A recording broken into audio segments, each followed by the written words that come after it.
আলাইকুম। দেখতে পাচ্ছেন মহিষ, একটা মহিষ। তারা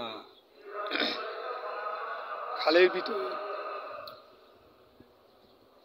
কাদার ভিতর, পানির ভিতর গড়াগড়ি করে উপরে উঠে ঘাস খাচ্ছে।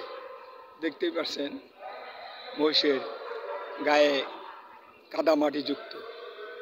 ওরা পানিকে বেশি প্রাধান্য দেয় কাদার ভিতর।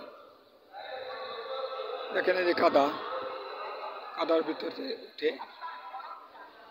ঘাস খাচ্ছে। আল্লাহ পাক দুনিয়া কত প্রাণী পাঠাইছে, আল্লাহ পাকই খাওয়ায়, মানুষের ক্ষমতা নেই।